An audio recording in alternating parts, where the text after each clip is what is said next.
This is the fairy tale story of the Ugly Duckling. It is brought to you by Stories to Grow By. On a farm long ago, a mama duck sat on her nest.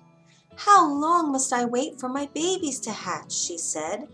"I have to sit here all alone, and no one comes to visit me." But what could she do? A mama duck must keep her eggs warm until they hatch. At last the eggs began to crack. One by one, yellow ducklings stepped out of their shells. They shook their wings and said, "Quack, quack." "Look at all of you," said Mama Duck with joy. "You are all so cute." "Quack, quack," they said. Mama Duck said, "Come and line up. We will go down to the lake for your very first swim." She counted 1, 2, 3, 4, 5. "Oh dear," she said, "I should have 6 ducklings." But one large egg was still in the nest. "Well," said Mama Duck, "it looks like that big egg will take more time." So she had to go and sit on her nest again and wait some more. The next day, the big egg started to hatch. Out came a baby boy bird. But if one may say so, it was an odd-looking thing. This bird was much bigger than the others. He was not yellow at all.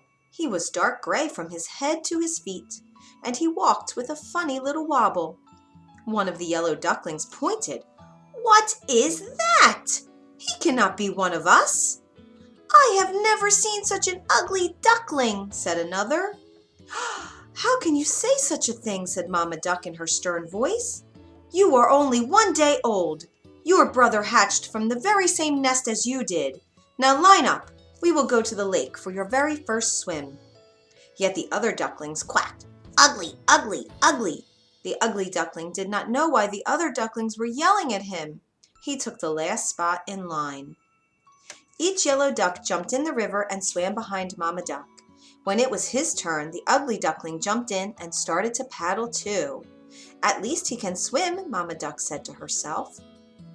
When they left the water and started to play, the ugly duckling tried to play with his brothers and sisters too. They yelled, "Go away! We will not play with you. You are ugly and you walk weird too." When Mama Duck was close by, she would not let them talk in this way. "Be nice," she would scold, but she was not always close by. One day, one of the yellow ducklings said to the ugly duckling, "You know what?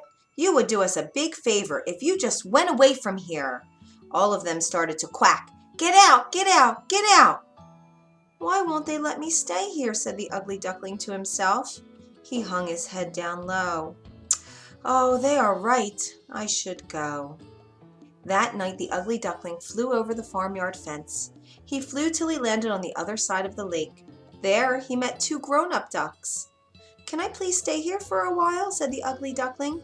"I have nowhere else to be." "What do we care?" said one of the ducks. "Just don't get in our way." Woof, woof! Suddenly a big hungry dog came tearing by, chasing the 2 ducks. They quickly flew up in the air, and their feathers fell to the ground. The poor ugly duckling froze in fear. The dog sniffed and sniffed at the ugly duckling, then turned away. "I am too ugly even for the big hungry dog to want," said the ugly duckling with his head hung low. Then the sky turned dark. Crack! A bolt of lightning. Then came a big storm with heavy rains pouring down from the sky. In just moments the ugly duckling was soaked through and through. And then a cold wind started to blow. "Brrr," he said with both wings held close to his chest. "If only there was a place I could go and get dry." All at once a tiny light blinked far off in the woods. Could it be someone's hut? He flew to the door. "Quack!" said the ugly duckling. The door of the hut creaked open. "What is all this noise?" said an old woman, looking right and left. Her eyes were not that good. And then she looked down. "Ah, look at that! It's a duck!" She picked up the ugly duckling and dropped him inside her hut. "You can stay here, but only if you lay eggs," she said. A tomcat and hen crept up to the ugly duckling. "Who do you think you are, coming in here and taking up our room by the fire?" said the cat. "Squawk," said the hen. "I do not need anyone else in this hut laying eggs." "Do not worry about that," said the ugly duckling. "I am a boy duck." "Then why are you still here?" said the cat. "Did you not hear what the old woman said? "Get out of here, pretender!" clucked the hen. "Get out! Get out!" hissed the cat. The door was still a bit open, so our poor ugly duckling slipped out the door and back into the storm. "No one wants me," said the ugly duckling with a tear in his eye.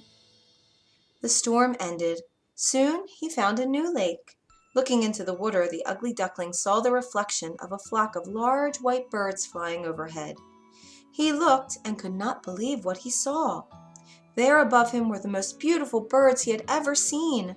Their long white bodies and slender necks seemed to just glide through the sky. He watched until the very last bird had winged its way out of view.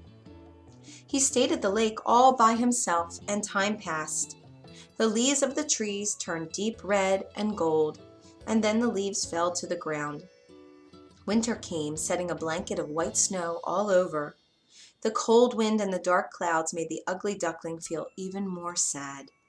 He had to go into the cold, cold lake to fish, but it was getting harder to swim. The lake was turning to ice. One day, it was all he could do to paddle the water to keep from freezing around him and trapping him in the lake. "I am so tired," he said, paddling with all his might. The ice got thicker and drew closer to him. In a moment, two giant hands swept him up. "You poor thing," said a farmer. He held the ugly duckling close to his thick wool jacket and took the bird to his home.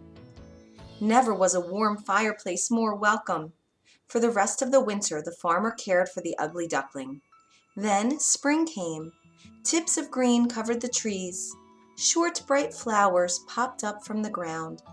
"It is time for you to go to the lake to swim again, as you were born to do," said the farmer. He took the duckling back to the lake where he had found him, and set him with care on the water. "Gosh, I feel strong," said the young bird, flapping his wings. "Why, I never felt as strong as I do right now." He heard quiet splashing sounds behind him and turned around. A flock of those same beautiful birds he had seen in the sky before landed behind him on the water. "Do not worry," he said to them, holding out one wing. "I will go now. I will not make trouble for you." A big fat tear rolled down his cheek. He turned to go away, but when he opened his eyes, he saw a reflection in the water of one of those beautiful white birds. Why was it so close to him? He jumped back, and the reflection jumped back too. "What is this?" he said. He stretched his neck, and the reflection of the beautiful bird stretched its neck too. "Why are you going so soon?" said one of the beautiful birds. "Stay here with us," said another. "We'll be great friends." Then the bird who used to be the ugly duckling knew what had happened.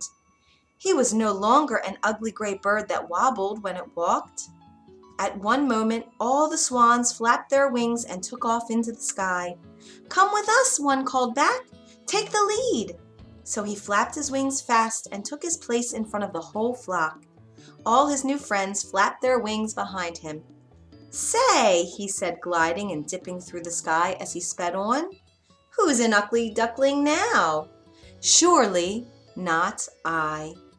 The end. If you enjoyed this tale, you can find more at storiestogrowby.org.